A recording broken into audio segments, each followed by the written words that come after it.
ನಮಸ್ತೆ ಮಿತ್ರರೇ.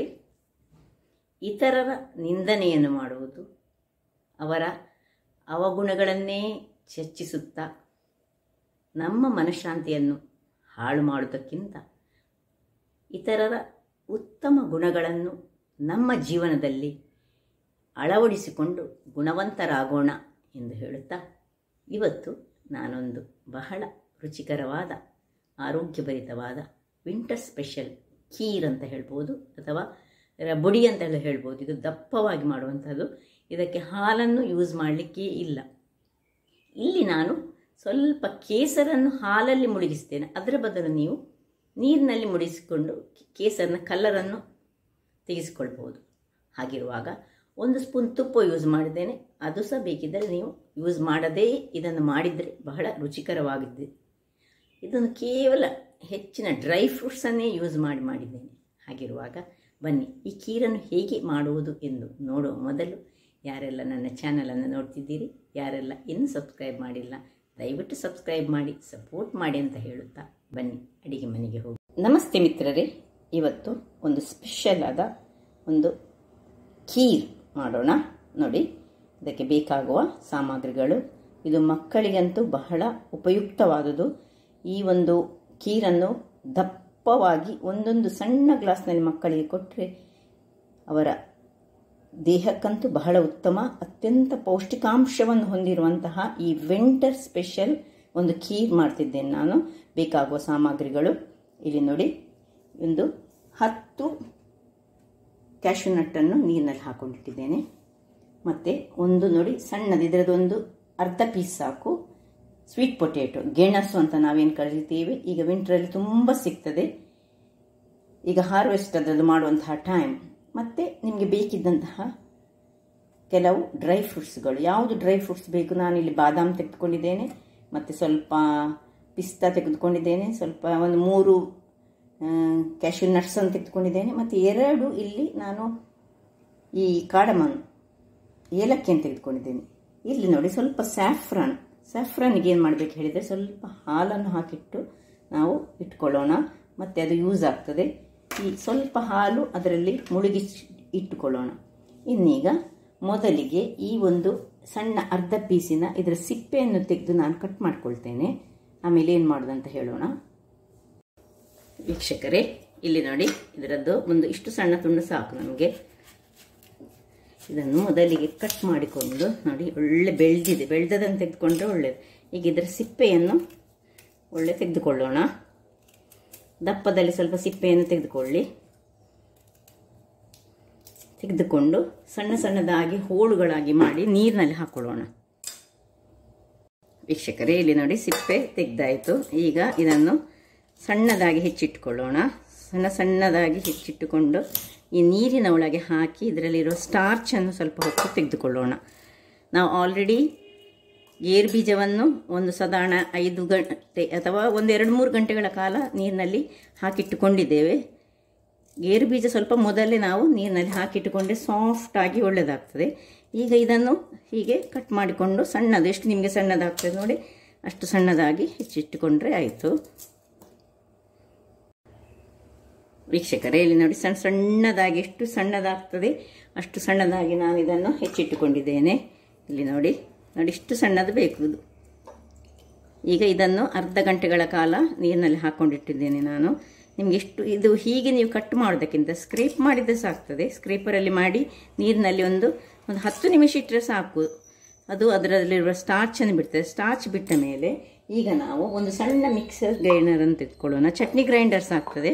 ಅದರಲ್ಲಿ ನೋಡಿ ಈ ಒಂದು ಪೀಸಸ್ಗಳನ್ನು ಇದನ್ನು ಹಾಕೊಳ್ಳೋಣ. ಇನ್ನು ಸ್ವಲ್ಪ ಉಪ್ಪನ್ನು ಹಾಕ್ಕೊಂಡು, ಒಂದು ಚಿಟಿಕೆಯಷ್ಟು ಉಪ್ಪು ಸಾಕು ನಮಗೆ, ಮತ್ತು ಈ ಒಂದು ನೆನೆಸಿಟ್ಟಂತಹ 10-12 ನಾವು ಗೇರು ಬೀಜ ಇವುಗಳನ್ನು ಸಹ ಇದರಲ್ಲಿ ಹಾಕೊಳ್ಳೋಣ. ಒಂದು ಸ್ಪೆಷಲ್ ಆದ ಒಂದು ಪಾಯಸ ಅಲ್ಲ ಇದು. ನೋಡಿ ಸ್ವಲ್ಪ ಉಪ್ಪನ್ನು ಹಾಕ್ಕೊಳ್ತಿದ್ದೇನೆ ನಾನು. ಇದನ್ನೀಗ ನಾನು ಒಳ್ಳೆ ಫೈನಾದ ಪೇಸ್ಟ್ ಮಾಡಿಕೊಂಡು ತರ್ತೇನೆ. ವೀಕ್ಷಕರೇ, ಇಲ್ಲಿ ನೋಡಿ ಹೀಗೆ ಫೈನಾದ ಪೇಸ್ಟ್ ಆಗಬೇಕು. ಇದರಲ್ಲಿರೋದು cashew nuts, soaked cashew nuts ಮತ್ತು ಹಸಿಯಾದ ಈ ಗೆಣಸನ್ನು ಕಟ್ ಮಾಡಿ ಗ್ರೈಂಡ್ ಮಾಡಿಕೊಂಡದ್ದು. ಈಗ ನಾವು ನಮ್ಮ ಹತ್ರ ಹೀಗೆ ಇಂತಹ ಒಂದು ಮಣ್ಣಿನ ಪಾತ್ರೆ ಇದ್ದರೆ ಬಹಳ ಉತ್ತಮ. ಆದರೆ ಮಣ್ಣಿನ ಪಾತ್ರೆ ಇಲ್ಲದವರು ಏನು ಮಾಡೋದು ಹೇಳಿದರೆ ಸ್ಟೀಲ್ ಪಾತ್ರೆಯಲ್ಲಿ ಸಹ ಮಾಡ್ಬೋದು. ನೋಡುವ, ಈಗ ನಾನು ಸ್ಟೀಲ್ ಪಾತ್ರೆಯಲ್ಲಿ ಮಾಡಿ ನಿಮಗೆ ತೋರಿಸ್ತೇನೆ. ಇಲ್ಲಿ ನೋಡಿ ವೀಕ್ಷಕರೇ, ಒಂದು ಪಾತ್ರೆಯನ್ನು ಇಟ್ಟುಕೊಂಡಿದ್ದೇನೆ. ಅದರಲ್ಲಿ ಒಂದು ಸ್ವಲ್ಪ ನೀರನ್ನು ಹಾಕೊಳ್ತಿದ್ದೇನೆ ನಾನು. ಇನ್ನು ಈ ನೀರಿಗೆ ನಾವು ನೋಡಿ ಒಂದು 25 ಗ್ರಾಮ್ಸ್ಗಳಷ್ಟು ಬೆಲ್ಲವನ್ನು ಹಾಕೊಳ್ತಿದ್ದೇವೆ. ಬೆಲ್ಲವನ್ನು ಚೆನ್ನಾಗಿ ನೀರು ಹಾಕೊಳ್ಳಿ. ಬೆಲ್ಲದ ಪುಡಿ ಇದ್ದರೆ ಒಳ್ಳೆಯದು. ಆಯುರ್ವೇದಿಕ್ ಅಂಗಡಿಗಳಲ್ಲಿ ದೊರಕುವಂತಹ ಬೆಲ್ಲದವನ್ನು ಯೂಸ್ ಮಾಡಿದರೆ ಇನ್ನೂ ಸಹ ಬಹಳ ಉತ್ತಮ. ಇದು ಒಳ್ಳೆ ನೀರಾಗಲಿ. ನೋಡಿ, ಬೆಲ್ಲ ನೀರಾಗುವಾಗ ನಾವು ಇಲ್ಲಿ ಈ ಒಂದು ಗ್ರೈಂಡ್ ಮಾಡಿಟ್ಟಂತಹ ಈ ಪೇಸ್ಟನ್ನು ಇದರೊಳಗೆ ಹಾಕೊಳ್ಳೋಣ.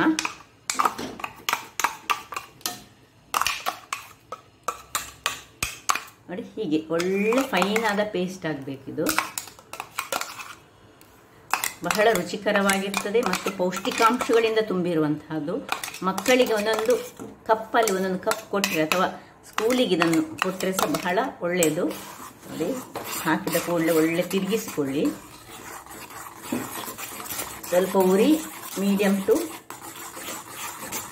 ಲೋ ಅಲ್ಲಿ ಇರಲಿ. ನೋಡಿ, ಹೀಗೆ ಇದನ್ನು ಒಳ್ಳೆ ಕುದಿಸಿಕೊಳ್ಬೇಕು. ಕುದಿಸುವುದು ವೆರಿ ಇಂಪಾರ್ಟೆಂಟ್. ಸ್ವಲ್ಪ ಬೇಕಿದ್ರೆ ನೀವು ಮಾಡಿಟ್ಟುಕೊಂಡಂತಹ ಇದರಲ್ಲಿ ಮಿಕ್ಸಿದು ಸ್ವಲ್ಪ ಮಿಕ್ಸಿ ತೊಳೆದ ನೀರನ್ನು ಸಹ ಇದಕ್ಕೆ ಹಾಕ್ಕೊಳ್ಬೋದು. ನಾನು ಸ್ವಲ್ಪ ಹಾಕ್ಕೊಂಡೆ ಮಿಕ್ಸಿ ತೊಳೆದ ನೀರನ್ನು. ಉಪ್ಪು ಎಲ್ಲ ಗ್ರೈಂಡ್ ಮಾಡುವಾಗಲೇ ಹಾಕ್ಕೊಂಡಿದ್ದೇನೆ ವೀಕ್ಷಕರೇ. ಈಗ ಇದನ್ನು ಚೆನ್ನಾಗಿ ಕುದಿಸಿಕೊಳ್ಳೋಣ. ಒಳ್ಳೆ ಕುದಿಬೇಕೀಗ ಇದು.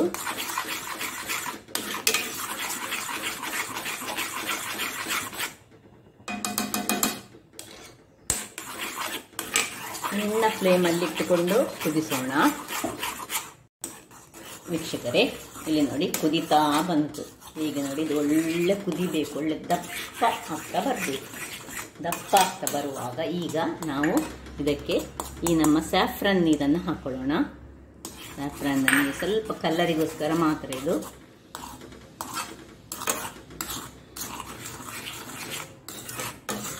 ಏನಿಲ್ಲ, ಬಹಳ ಸುಲಭ ರೀತಿಯಲ್ಲಿ ಮಾಡುವಂತಹದ್ದು. ಇಲ್ಲಿ ನೋಡಿ, ಇನ್ನು ಸ್ವಲ್ಪ ಈ ಮಿಕ್ಸ್ಡ್ ಎಲ್ಲ ಡ್ರೈ ಫ್ರೂಟ್ಸ್ ಅನ್ನು ನಾವು ಸೇರಿಸ್ಕೊಳ್ಳೋಣ. ನೋಡಿ, ಸ್ವಲ್ಪ ಸುರಿಗೆ ಸೇರಿಸ್ಕೊಳ್ಳೋಣ. ಮತ್ತೆ ಕೊನೆಗೆ ಮಕ್ಕಳಿಗೆ ತಟ್ಟೆಯಲ್ಲಿ ಹಾಕುವಾಗ ಸಹ ಹಾಕೊಂಡ್ರೆ ಒಳ್ಳೆದಾಗ್ತದೆ. ಇದು ಒಂದು ಟೈಪ್ ಆಫ್ ಈ ನಾರ್ತ್ ಇಂಡಿಯಾದ ರಬಡಿ ಹೇಳ್ತೇವಲ್ಲ, ಆ ಟೈಪಲ್ಲಿ ಒಳ್ಳೆ ಕುದಿಬೇಕು ಇದು. ಅಂದರೆ ಇದರಲ್ಲಿ ನಮ್ಮ ಗೆಣಸು ಉಂಟಲ್ಲ, ಸ್ವೀಟ್ ಪೊಟೇಟೊ, ಅದು ಹಸಿಯಾಗಿ ನಾವು ಇದನ್ನು ಗ್ರೈಂಡ್ ಮಾಡಿದ ಕಾರಣ ನಾವೇನು ಮಾಡಬೇಕು ಹೇಳಿದರೆ ಇದನ್ನು ಹೀಗೆ ಚೆನ್ನಾಗಿ ಕುದಿಸ್ಕೊಳ್ಬೇಕು. ಸ್ವಲ್ಪ ದಪ್ಪಕ್ಕೆ ಬರಬೇಕು. ಈ ಹೊತ್ತಲ್ಲಿ ಸ್ವಲ್ಪ ನಾವು ತುಪ್ಪವನ್ನು ಸೇರಿಸ್ಕೊಳ್ಳೋಣ. 1 ಚಮಚದಷ್ಟು ತುಪ್ಪವನ್ನು ತೆಗೆದುಕೊಳ್ಳೋಣ, ಹಾಕೊಳ್ಳೋಣ. ಇದನ್ನು ಚೆನ್ನಾಗಿ ಇದು ದಪ್ಪ ಬರಲಿ. ದಪ್ಪ ಬರುವ ತನಕ ನಾವು ಸ್ವಲ್ಪ ಕುದಿಸ್ಕೊಳ್ಳೋಣ ವೀಕ್ಷಕರೇ. ನೋಡಿ, ಇಷ್ಟು ದಪ್ಪ ಆಗುವಾಗ ಸಾಕು. ಇದು ಒಳ್ಳೆ ಇದರಲ್ಲಿ ಈ ಸ್ವೀಟ್ ಪೊಟೇಟೊ ಗೆಣಸು ಇದರಲ್ಲಿ ಚೆನ್ನಾಗಿ ಬೆಂದಿದೆ ಅಂತ ಅರ್ಥ. ಹೀಗೆ ಆಗುವಾಗ ನೋಡಿ, ನಿಮಗೆ ಕಾಣಬಹುದು. ಇದನ್ನು ಚೆನ್ನಾಗಿ ಸಾಧಾರಣ 10 ರಿಂದ 15 ನಿಮಿಷಗಳ ಕಾಲ ನಾನು ಹೀಗೆ ಇದನ್ನು ತಿರುಗಿಸಿಕೊಂಡಿದ್ದೇನೆ. ಬೆಂದಿದೆ ನೋಡಿ. ಬಹಳ ಸಾತ್ವಿಕವಾದ, ಎಲ್ಲರಿಗೂ ದೇಹಕ್ಕೆ ಯಾವ ಹಾನಿಯನ್ನು ಉಂಟು ಮಾಡದಂತಹ ಬಹಳ ಉತ್ತಮವಾದ ಒಂದು ಪಾಯಸ ಅಂತ ಹೇಳ್ಬೋದು, ರಬಡಿ ಹೇಳ್ಬೋದು, ನೀವು ಹೇಗೆ ಕರಿತೀರಿ ಅದರಲ್ಲಿ ಉಂಟು. ಇದರ ಹೆಸರು. ಹಾಗಿರುವಾಗ ಈಗ ಇದನ್ನು ಸರ್ವಿಂಗ್ ಟೈಮ್ ಬಂತು. ಸರ್ವ್ ಮಾಡ್ಕೊಳ್ಳೋಣ ವೀಕ್ಷಕರೇ. ಇಲ್ಲಿ ನೋಡಿ, ಹೇಗೆ ಚೆನ್ನಾಗಿ ಬಂದಿದೆ ನೋಡಿ. ಈಗ ಇದನ್ನು ಸರ್ವ್ ಮಾಡಿ ಇದರ ಮೇಲೆ ನಾವು ಯಾವಾಗ ತಿಂತೇವೆ ಆ ಟೈಮ್ನಲ್ಲಿ ಇದರ ಮೇಲೆ ನೋಡಿ ರಬಡಿ ಅಂತ ಸಹ ಹೇಳ್ಬೋದು.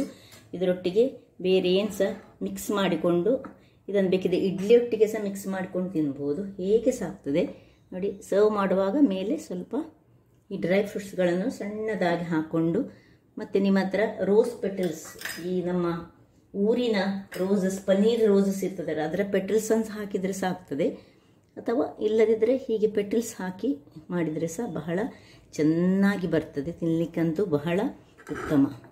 ನೋಡಿದ್ರಲ್ಲ ವೀಕ್ಷಕರೇ, ಯಾವ ರೀತಿಯಲ್ಲಿ ಈ ಒಂದು ಗೆಣಸಿನಿಂದಲೂ ಒಂದು ಅತ್ಯಂತ ಸಾತ್ವಿಕವಾದ ಒಂದು ಪಾಯಸವನ್ನು ನಾವು ಮಾಡ್ಬೋದು ಅಂತ. ಹಾಗಿದ್ರೆ ನನ್ನ ಈ ಕುಕಿಂಗ್ ಚಾನಲ್ ನಿಮಗೆ ಇಷ್ಟ ಆದರೆ ಬೋಳೂರು ಸುವರ್ಣಚಂದ್ರನನ್ನು ಲೈಕ್ ಮಾಡಿ, ಶೇರ್ ಮಾಡಿ ಹಾಗೂ ಸಬ್ಸ್ಕ್ರೈಬ್ ಮಾಡಿ, ಹಾಗೂ ನನ್ನ ಇನ್ಸ್ಟಾಗ್ರಾಮ್ ಪೇಜನ್ನು ಫಾಲೋ ಮಾಡಿ. ಧನ್ಯವಾದಗಳು.